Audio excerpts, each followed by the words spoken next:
memberi apresiasi khusus. Itu kan wilayahnya Pak Anton, Lembor, ke sana. Beliau memimpin di sini. Ketika beliau memimpin di situ mekar, berarti pengaruh wilayah. Artinya beliau secara politik sebenarnya merugi. Dan hal yang sama diulangi oleh Pak Kris ketika memekarkan Manggarai Timur. Tadi di Manggarai Timur uniknya setelah ada penjabat itu saya salah satu pegawai, ada 2 atau 3 orang yang diminta membantu Bapak Prasleo, minjem lah istilahnya. Ini nanti saya cerita tentang bagaimana kita ketika itu banyak kementerian belum mengenal Kabupaten Manggarai Timur, Pak. Itu kan daerah baru. Bener. Waktu itu saya harus mengenalkan Manggarai Timur. Iya. Timur, terus saya sampaikan Timur. Makanya saya selalu sama teman-teman saya bilang, kita ya, apalagi di awal, kita hari ini pegawai di instansi kita masing-masing. Si A di dinas ini sih. Tapi ketika kita di Jakarta, mari kita menjadi humasnya daerah kita, mengenalkan daerah kita.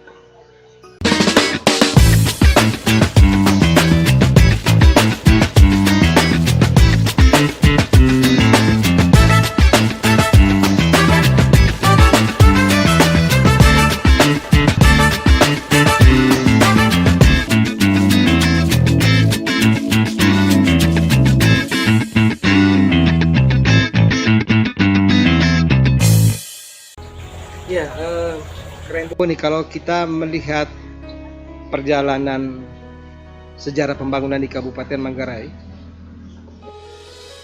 Di tahun 2003 itu Kabupaten Manggarai Barat itu lahir. Ya. Dan ketika itu Kremboni juga masih berada di Bapeda. Ya. Tentu saja ada peran-peran di mana Kremboni terlibat sebagai seorang staf Bapeda. Nah, kira-kira pembentukan Kabupaten Manggarai Barat ini apa yang dikerjakan oleh Pak Boni waktu itu dan pengalaman-pengalaman menarik apa saja dalam proses atau dalam tahapan-tahapan pembentukan Kabupaten Manggarai Barat yang masih diingat sampai sekarang yang mungkin bisa dibagikan kepada saudara-saudara kita di Manggarai Barat. Pertama saya harus apresiasi dulu ke Bapak Anton, Bupati pada saat itu mau memekarkan karena peran pimpinan besar sekali. Kenapa saya bilang memberi apresiasi khusus? Itu kan wilayahnya Pak Anton, Lembor, ke sana. Beliau memimpin di sini. Ketika beliau memimpin di situ mekar, berarti pengaruh wilayah. Artinya beliau secara politik sebenarnya merugi. Dan hal yang sama diulangi oleh Pak Kris ketika memekarkan Manggarai Timur. Iya, resiko politiknya juga terjadi. Itu bagi saya sebuah keberanian dan kemauan yang luar biasa dari seorang politikus yang harusnya berhitung ulang, tapi itu ketulusannya. Waktu itu saya masih staf. Saya ingat sekali yang menangani itu bagian tata pemerintahan. Kepala bagiannya Bapak Yusuf Biron waktu itu. Beberapa stafnya saya masih ingat. Pada saat rekon data, saya diajak oleh pimpinan saya ke Labuan Bajo. Waktu itu pimpinan saya Kepala Bapeda Bapak Prasleo. Saya diajak, Pak Boni, ikut saya. Oh, ikut. Untung waktu itu saya berpikir jangan-jangan perlu data nih. Ini saya bawa laptop. Data saya ada di situ, saya bawa. Kemudian berkumpulnya di hotel yang di Pantai Pede itu. Di situ orang pemerintahan pusat melihat data ini nggak perlu perbaikan. Akhirnya saya diminta Pak Prasleo, pimpinan saya, Pak Boni bantu. Ini saya bantu itu.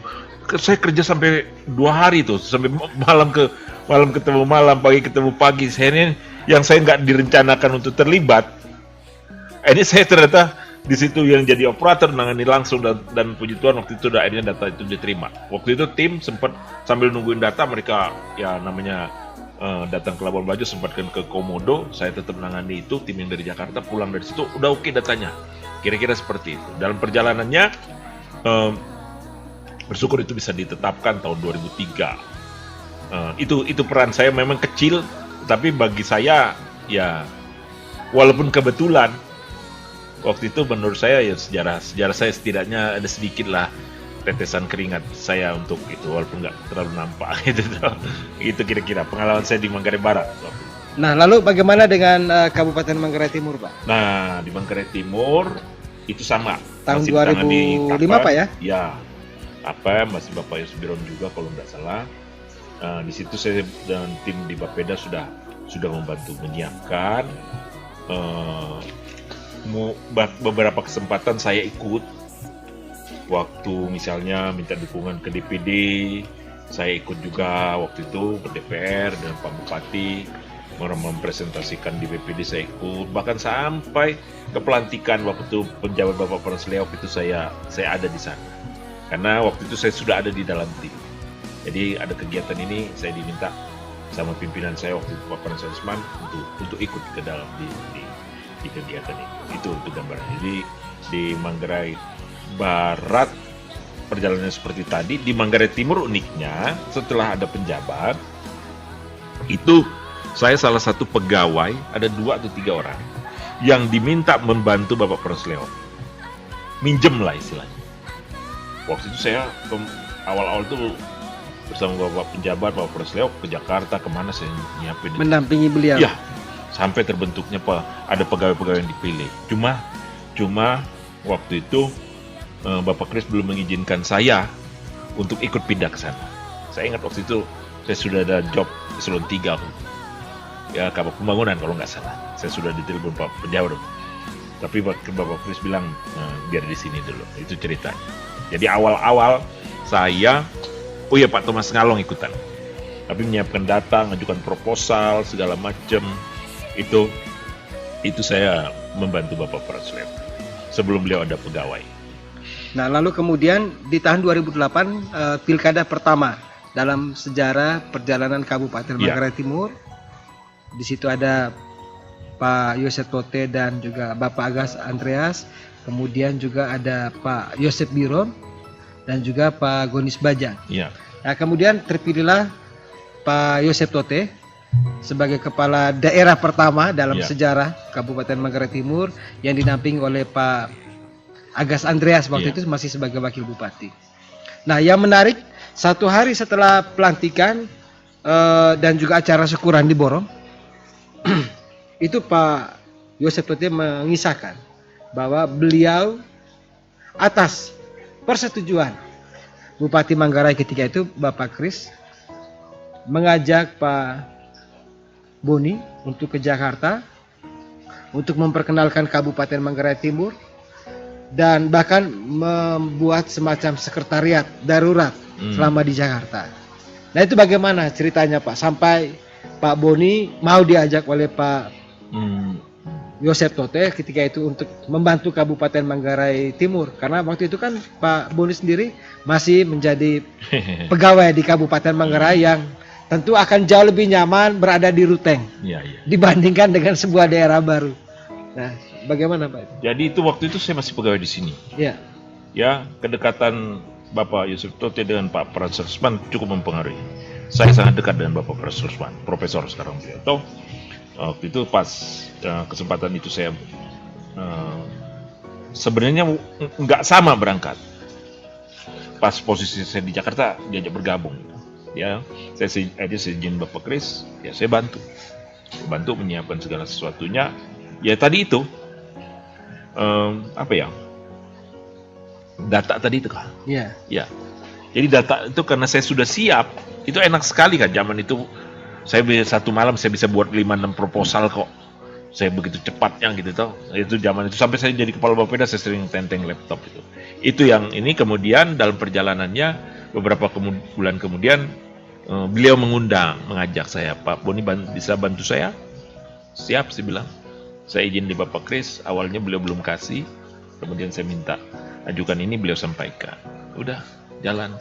Terus saya memang sampaikan di sini bahwa saya ke Manggarai Timur tidak untuk sebuah jabatan, karena saya tidak dijanjikan jabatan. Jadi sekiranya waktu itu belum rezeki saya, ya yang saya tidak dibohongi. Saya prinsip seperti itu, jalan seperti itu. Jadi itu cukup Pak? Sepertinya di dalam ingatan Bapak Yosep itu cukup membekas itu, yang di awal hari pertama itu. Karena waktu itu apa yang dilakukan di Jakarta? menyiapkan dokumen-dokumen, proposal-proposal mengenalkan daerah. Penting mengenalkan daerah ini. Nanti saya cerita tentang bagaimana kita Ketika yang nggak itu, dikenal. Ya. banyak kementerian belum mengenal Kabupaten Manggarai Timur, itu Pak. nanti itu Kak. Daerah Ya, baru. bener. Waktu itu saya harus mengenalkan Manggarai Timur. Iya. Timur, terus saya sampaikan Timur. Makanya saya selalu sama teman-teman saya bilang, kita ya, apalagi di awal, kita hari ini pegawai di instansi kita masing-masing. Si A di dinas ini sih. Tapi ketika kita di Jakarta, mari kita menjadi humasnya daerah kita, mengenalkan daerah kita. Mari kita kenalkan. Kita harus gitu. Ada kesempatan saya minta saya yang presentasi. Sampai sebegitunya. Misalnya ada daerah mau ini, ada rapat kayak Kementerian Desa itu seperti kantor saya itu. Saya bisik panitia, saya ngambil presentasi. Saya sampai minta begitu. Dan saya harus siapkan dengan baik supaya si yang ada di forum itu tergoda dengan kita. Indikatornya apa? Nah, kan gitu toh. Iya. Kalau saya misalnya kita presentasi, kemudian nanti ada 3-4 orang daerah presentasi, nanti moderatornya mulai lebih sering nyebut kita, dapat tuh. Gitu toh, kan harus menarik dia, karena kita mau mengenalkan daerah kita. Sulit kah? Karena yang ada di benak itu Manggarai. Iya. Ya, selalu. Pernah saya ditelepon, Pak Manggarai ya? Manggarai Timur. Harus mengulang. Kalau sekarang udah Itu di awal-awal. iya. Di awal-awal Belum ada di perjalanan benak Kabupaten teman-teman Manggarai dari Timur. Kementerian waktu itu. Iya. Pak, ada hal yang menarik. Ketika mendampingi Pak Yosep Tote di Jakarta, itu sampai membuka sekretariat Ya. atau hotel ya Pak ya. Di Hotel itu Hamas. menjadi semacam sekretariat Iya, itu di untuk hotel. memperkenalkan Saya Kabupaten ingat Manggarai itu Timur. di Hotel Golden Boutique itu. Ah, itu yang gimana dekat tuh, Pasar Pak? Baru. Ya, Situasinya karena waktu- di situ kita nyiapin semua, ada laptop di situ, ada printer di situ. Hal yang sama saya lakukan lagi bencana dan zaman Pak Kris tahun 2007. Iya. Ya, waktu itu agak lompat ya ceritanya. Iya. Itu juga kami buat sekretariat cuma Bapak Kris menyiapkan saya di kamar yang hotel yang lebih besar ya. Jujur waktu itu saya tolak. Iya. Pak Boni di sini ya? Saya bilang, tidak Bapak. Saya di hotel yang sana. Kenapa waktu itu saya memilih di sana? Kalau di sini saya cari fotokopian harus cari taksi Kak. Memang jujur hotel itu sampai sekarang belum saya nginepin karena saking mahalnya. saking mahalnya Pak ya. Ya waktu itu ya, Iya, sorry iya, ya. iya. Ya belum, artinya di nilai SPPD saya nggak bisa cukupin bayar untuk hotel itu. Iya. Tapi saya waktu itu minta maaf Bapak, saya tidak di sini. Ya kan ada standar bupati, mungkin beliau melihat saya bekerja, beliau menawarkan itu Iya. kebaikan ya Iya. bagi saya, bukan tentang itu. Cuma saya di sana saja Bapak. Kenapa? Kalau saya nanti malam selesai kerja, saya bisa ketok itu toko fotokopi, jilid, besok pagi saya ambil, saya bisa karena kita mau main cepat gitu kan. Oke. Bayangin kalau saya harus ke sana lagi bawa taksi, balik lagi, habis energi, apalagi Jakarta macet. Kira-kira begitu. Yang ini juga agak mirip-mirip lah. Gitu. Sama. Iya. Oke. 10 tahun. Bapak Yosep Tote dan Agas Andreas memimpin Kabupaten Manggarai Timur. Dalam 10 tahun itu juga Pak Boni mendampingi beliau berdua. Mulai dari menjadi kepala Bapeda, kemudian kepala Badan Keuangan Pak ya. 10 tahun Kabupaten Manggarai Timur. Bagaimana Pak Boni melihat arah kebijakan Kabupaten Manggarai Timur di 10 tahun pertama dengan konsep cengkacikonya, arah politik Kabupaten Manggarai Timur di bawah Yosep Tote dan juga Agas Andreas? Iya, di 10 tahun pertama kita melihat kita masih bergelut di infrastruktur. Bukan cuma jalan, tetapi pendidikan dan kesehatan. Kalau kita melihat data khususnya di pendidikan, itu angka partisipasi itu rendah sekali. SMP itu tidak sampai 60%. SD oke lah. SMA itu 20 sampai dengan 30%, saya lupa data. Terus waktu itu dengan dibangunnya beberapa sekolah, ya, keberanian yang luar biasa. Itu mendongkrak angka partisipasi. Ya hampir mendekati 90% dan sekarang hampir 100% untuk SMP. Ketika angka partisipasi rendah artinya apa? Banyak waktu itu anak-anak yang tamat SD nggak jadi sekolah di SMP, itu menunjukkan dia stop di situ. Kenapa? Karena jauh. Ya toh, dengan didekatkan membangun beberapa sekolah, itu efeknya kuat banget. SMA-nya juga begitu. Nah, kemudian di zaman berikutnya kita bicara perbaikan bangunan sekolah sudah, gurunya, gitu. Jadi itu. Kemudian begitu juga dengan infrastruktur jalan. Memang banyak yang bilang banyak yang belum selesai. Iya iyalah. Di daerah mana di Indonesia ini yang uangnya banyak sekalipun udah selesai gitu. Iya toh? Ya. Ya. Tetapi apapun dia, pemekaran itu menguntungkan masyarakat. Bayangkan kalau Manggarai masih satu, mungkin APBD-nya masih 1 miliaran juga, 1 triliunan sekarang. Tetapi sekarang 3 toh. Kalau digabung mungkin di total 4 sampai dengan 5 triliun itu. Kalau masih satu, malah paling tinggi 2 triliun itu. Ya kan? Itu contoh. Ya. Kalau masih satu kabupaten. Begitu. Manggarai Timur ya waktu itu masih dalam posisi yang paling tertinggal. Infrastruktur ke arah sana, ke arah LR, ke segala macam banyak deh. Ya sekarang ada pembangunan, belum tuntas. Ya, kemudian ya, rumah sakit sudah kita bangun.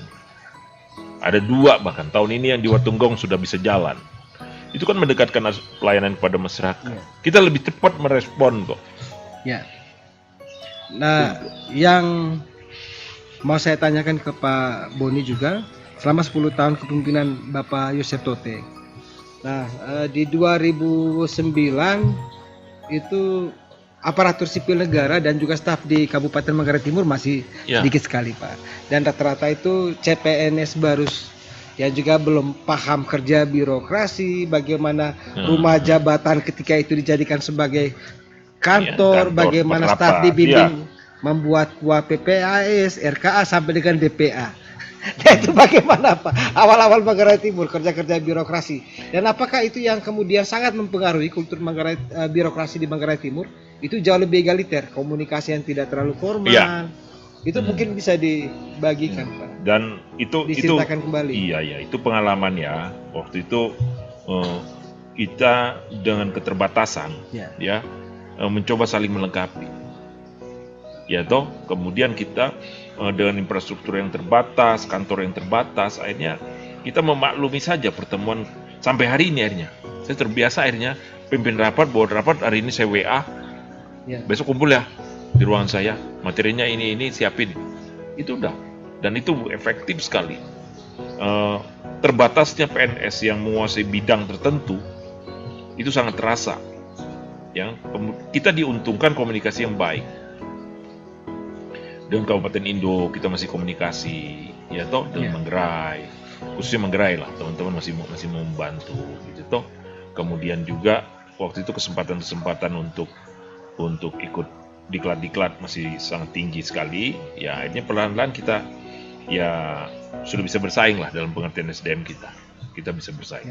Masalah 1-2, masalah mental itu kan udah masalah pribadi toh, tapi kemampuan sebenarnya sudah mumpuni. Ya, bagi seorang Pak Boni Hasibuan, bagaimana melihat Yosef Tote sebagai Bupati Manggarai Timur sekaligus juga sebagai seorang pribadi? Beliau itu tokoh sederhana, sangat sederhana. Saya jalan dengan beliau sangat sering kan. Saya tahu beliau dengan kesederhanaannya, kepolosannya. Beliau punya keinginan kuat untuk membangun Manggarai Timur, nampak sekali, khususnya di sektor pendidikan, karena beliau orang pendidikan. Kemudian pendekatan yang beliau lakukan juga, saya pikir pengalaman saya nggak kaku ya, istilah sekarang nggak jaim gitu kah? Ya zaman sekarang itu orang anak-anak muda bilang jaga image itu dia nggak ada pada beliau. Dan kita diuntungkan semua bupati kita punya tipe yang sama. Bapak Ande juga seperti itu, toh. Jadi enak kita menyampaikan pendapat. Kita enak berani berdiskusi, karena peluang itu ada. Dan itu juga akhirnya kita pakai juga di tingkat saya ke teman-teman, mau di eselon 3, eselon 4, kalau dia punya gagasan, ya mari ke ruangan saya kita ngobrol. Dan itu dipakai juga di zaman beliau. Jadi pengalaman tersebut ya membentuk karakter pimpinan perangkat daerah. Itu yang pengalaman saya dengan Bapak Yosef. Kalau Pak Agus Andreas, pendapat Bapak soal Pak Ande? Pak Ande ini seorang pemimpin yang juga sederhana, simple. Beliau nggak kaku, ya. Banyak memberi lebih banyak memberi kepercayaan kepada Pak Sekda dan teman-teman mungkin ya. Ya, saya Beliau, apakah jujur tipikalnya bersyukur. seperti itu?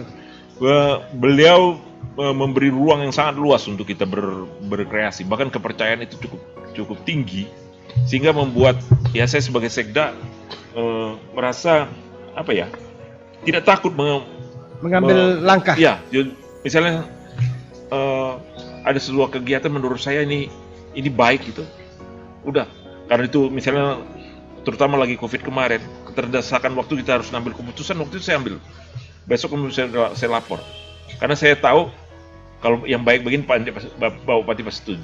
Biasanya setelah Pak Boni mengambil langkah tertentu atau mengambil keputusan tertentu karena mungkin situasi dan kondisinya Ya. itu memungkinkan dan mewajibkan keputusan cepat harus diambil. Nah, setelah dilaporkan biasanya bagaimana respons Pak Ande? Ya beliau biasanya tersenyum gitu. Ya, saya tahu persis kan. Iya. Karena waktu itu saya tahu kalau yang ini baik nih. Iya. Karena beliau itu pola pikirnya Ya. itu kalau baik itu dia respon, beliau nggak suka untuk memperdebatkan lagi. Misalnya kenapa nggak tanya saya dulu, kenapa nggak persetujuan. Sering itu waktu khususnya COVID. Misalnya ketika saya di rapat, wih ini shelter penuh nih. Ya. Terus saya bilang gunakan UMKM. Ya. Kan waktu itu harus keputusan. Ya. Penuh lagi, ya, hubungi Romo Simon, gunakan kevikepan. Itu keputusan. Ya. Gitu. Dan waktu itu aku langsung eksekusi. Saya seizin beliau, besoknya saya sampaikan, Pak, langkah kita begini. Itu artinya ya saya sebagai sekda punya ruang yang cukup untuk apa ya, menjanjikan yang terbaik untuk daerah kita. Ya. Gitu. Ya, coba-coba. Kalau kayak tadi kan pasti